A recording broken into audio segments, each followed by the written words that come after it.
فخلف من بعدهم خلف اضاعوا الصلاۃ، تو فرمایا کہ ان لوگوں کے بعد کچھ ایسے لوگ پیدا ہوئے کہ جنہوں نے نماز کو ضائع کیا، واتبعوا الشہوات، اور خواہشات کی پیروی کی، اللہ رب العزت ان کو وادی غی میں ڈالے گا۔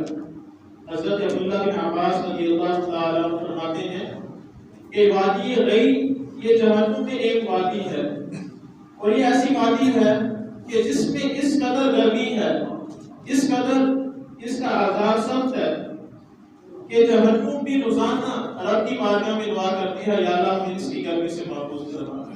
کہ وادی غی اس قدر سخت ترین یہ وادی ہے جہنم کے اندر۔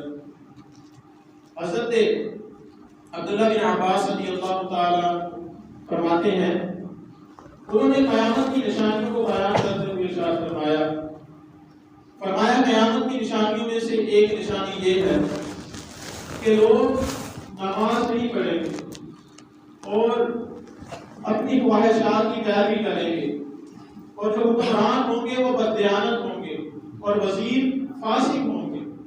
صحابی رسول حضرت سلیمان رضی اللہ تعالیٰ وہ فرمانے لگے حضرت عبداللہ بن عباس سے، وہ کہنے لگے کہ آپ یہ کیسی بات کر رہے ہیں کہ مسلمان ہوں گے اور نماز نہیں پڑھیں گے؟ کہ صحابی ان کے نزدیک مسلمان نماز چھوڑ ہی نہیں سکتا۔ وہ فرماتے کہ آپ کیسی بات کر رہے ہیں کہ مسلمان نماز چھوڑ دیں گے؟ تو آپ نے فرمایا ہاں ایسا ہوگا کہ لوگ نماز کو ضائع کریں گے اور خواہشات کی پیروی کریں گے، اور اس وقت مومن کا دل اس طرح پگھلے گا کہ جس طرح نمک کو اگر پانی کے اندر ڈالا جائے جس طرح وہ پگھل جاتا ہے۔ تو فرمایا مومن اس بات کو دیکھ کر اس کا دل پگھلے گا کہ لوگ نماز کو اس طرح ضائع کر رہے ہیں۔ جہنم اس کی اس قدر سختی ہے اور یہ کتنی بڑی ہے اس کا کوئی اندازہ نہیں لگا سکتا۔ نبی علیہ الصلوۃ والسلام کا ایک فرمان ذرا سماعت کیجیے، جس سے انسان ذرا تھوڑا سا اندازہ لگا سکتا ہے کہ جہنم ہے کتنی بڑی۔ آقا کریم صلی اللہ تعالیٰ علیہ وسلم نے ارشاد فرمایا قیامت کے دن محشر کے میدان میں جہنم کو کھینچ کر لایا جائے گا، اور جہنم کی 70,000 لگامیں ہوں گی، اور ہر لگام کو کھینچنے پر 70,000 فرشتے معمول ہوں گے کہ وہ اس کو کھینچ کر میدان محشر کے لے کر آئیں گے۔ اور آقا کریم صلی اللہ تعالیٰ علیہ وسلم نے جنت کو دیکھنے کے بعد کے اور جہنم کو دیکھنے بعد کے مناظر کو بیان کرتے ہوئے آقا کریم علیہ السلام نے ارشاد فرمایا کہ قیامت کے دن اللہ رب العزت کے سامنے ایک ناشکرا دوزخی شخص پیش کیا جائے گا کہ جس کو دنیا میں اللہ تعالیٰ نے بڑی ہی مال و دولت، بڑی ہی فراوانی، بڑی ہی سکون والی زندگی عطا فرمائی تھی۔ تو اللہ تعالیٰ اسے اپنے سامنے کھڑا کرے گا اور فرشتوں کو حکم دے گا کہ اس کو جہنم کے اندر ایک غوطہ دے کر باہر نکالو۔ تو جب جہنم کے اندر سے اسے غوطہ دے کر باہر نکالا جائے گا اور رب کے حضور اس کو پیش کیا جائے گا، تو رب تعالیٰ اس بندے سے پوچھے گا، اے بندے بتا کہ دنیا میں تو نے کتنی آسائشیں حاصل کی، کہ دنیا نے تم نے کتنا سکون کیا، کتنا آرام کیا، کتنی تم نے نعمتیں استعمال کی۔ تو جب وہ صرف جہنم کا ایک غوطہ ہی پائے گا تو سب کچھ ہی بھول جائے گا، اور وہ رب کی بارگاہ میں عرض کرے گا، لا واللہ یا ربی، خدا کی قسم اے میرے رب میں نے دنیا میں کوئی نعمت دیکھی ہی نہیں۔ کہ وہ جہنم کا اس قدر سخت عذاب ہے کہ ساری زندگی نعمتوں میں گزارنے کے باوجود صرف ایک غوطہ اگر دے کر اسے نکالا جائے گا، وہ دنیا کی تمام نعمتیں، تمام آسائشیں، تمام آرام بھول جائے گا۔ اور اسی طرح فرمایا کہ ایک ایسا شخص شکر گزار بندہ رب کے سامنے پیش کیا جائے گا کہ جس نے دنیا میں بہت ہی مشقتیں برداشت کی، بہت ہی تکلیفیں سہی، بہت ہی دکھ برداشت کیے۔ جب اسے رب کے سامنے پیش کیا جائے گا، رب تعالیٰ فرشتے سے فرمائے گا، اے میرے فرشتوں اسے جنت کی ایک جھلک دکھاؤ ذرا۔ تو جب وہ جنت کی ایک جھلک دیکھ کر آپ کے سامنے پھر حاضر ہوگا تو رب تعالیٰ اس بندے سے پوچھے گا، اے میرے بندے بتا کہ تو نے جو دنیا میں کتنی تکلیفیں برداشت کی، کتنے دکھ سہے، کتنے غم برداشت کیے۔ تو وہ رب کی بارگاہ میں عرض کرے گا، یا باری تعالیٰ مجھے تیری عزت اور جلال کی قسم میں نے کوئی دکھ دیکھا ہی نہیں۔ کہ جنت اس قدر اس کی نعمتیں ہیں، اس قدر اس میں سکون ہے کہ اگر ساری زندگی مشکلات میں، دکھوں میں، تکلیفوں میں بھی گزری ہے تو ایک جھلک اگر نظر جنت کو اس نے دیکھ لیا تو جنت کو دیکھنے کے بعد وہ تمام اپنی تکالیف کو بھول جائے گا۔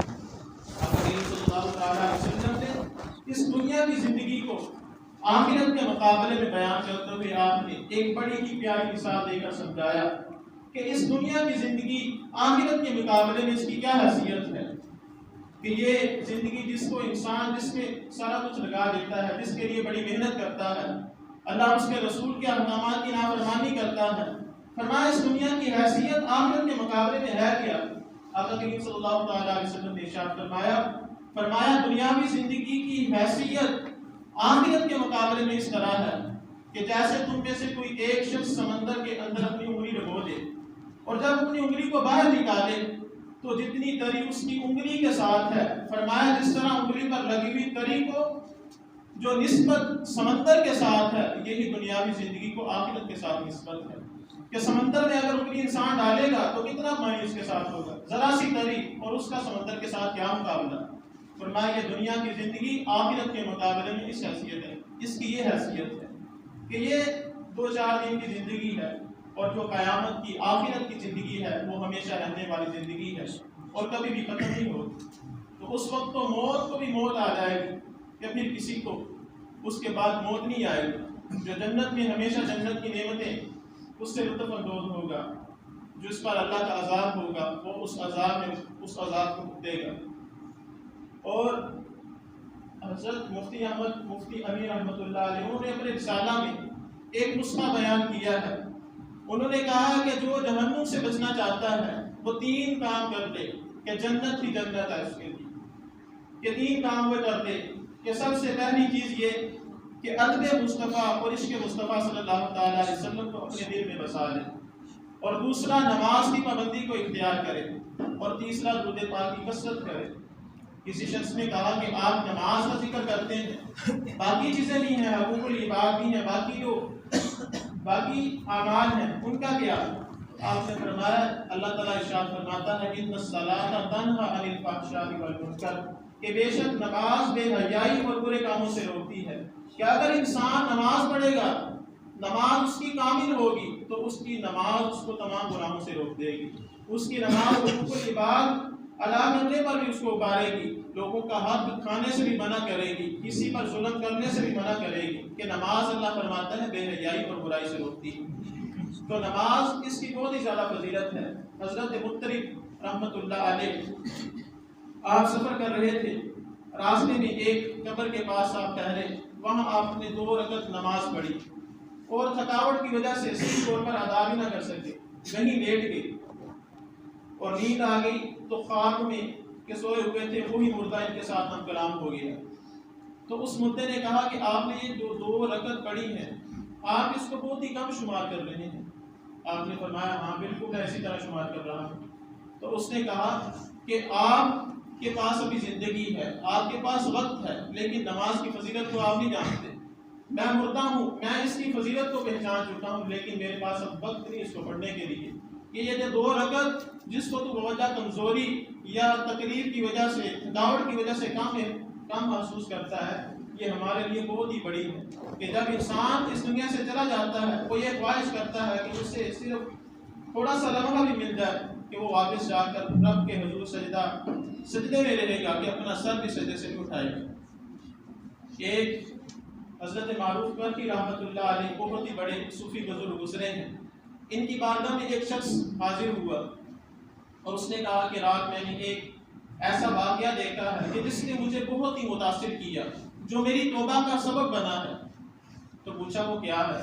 تو اس نے کہا کہ کل میرے گھر والوں نے مچھلی کھانے کی خواہش کی، تو میں ان کے لیے مچھلی لینے کے لیے بازار چلا گیا۔ بازار جا کے میں نے مچھلی کو لیا تو ایک مزدور بچہ تھا، اس کو میں نے بطور مزدوری اپنے ساتھ لیا کہ یہ مچھلی میرے گھر تک پہنچا دے۔ تو وہ بچہ مچھلی لے کر میرے ساتھ چلنے لگا۔ تو جب وہ میرے ساتھ چل رہا تھا، نماز ظہر کا وقت ہوا، تو جب اذان ہوئی تو اس بچے نے مجھے کہا کہ کیا آپ نماز نہیں پڑھیں گے؟ تو میں نے کہا ہاں کیوں نہیں، نماز کیوں نہیں پڑھیں گے؟ کہنے لگا کہ مجھے بچے نے غفلت سے بیدار کر دیا کہ میں جا رہا تھا اور بس بچے نے مجھے کہا کہ آپ نماز نہیں پڑھیں گے۔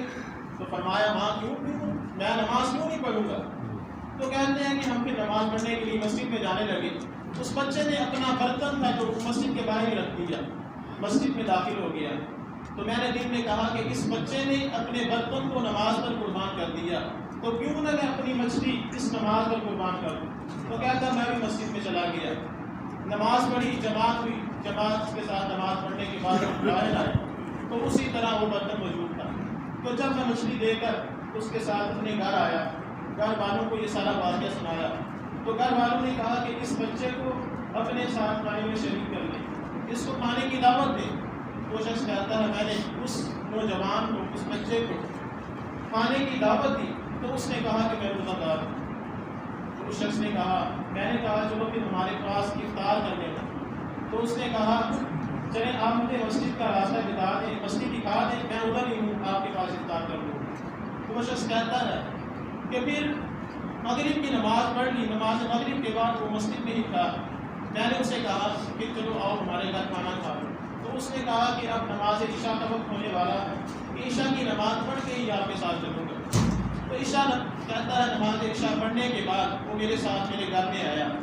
میرے گھر کے 3 کمرے تھے، ایک میں اور میری بیوی تھی، اور دوسرے میں میری 20 سالہ معذور بچی تھی، اور تیسرے میں اس نے ماں کو ٹھہرایا کہ وہ اس کی 20 سالہ معذور بچی تھی کہ جو 20 سال سے ہی معذور تھی، وہ اس طرح تھی جیسے گھر میں ایک گوشت کا ٹکڑا پڑا ہوا کہ وہ کوئی حرکت بھی نہیں کر سکتی تھی۔ تو وہ کہتا ہے کہ جب رات کو سو کے رات کے آخری پہر میں میرے دروازے پر دستک ہونے لگی۔ جب دروازے پر دستک ہوئی تو میں نے پوچھا کون؟ تو دروازے پر وہ کہنے لگی میں آپ کی بیٹی ہوں۔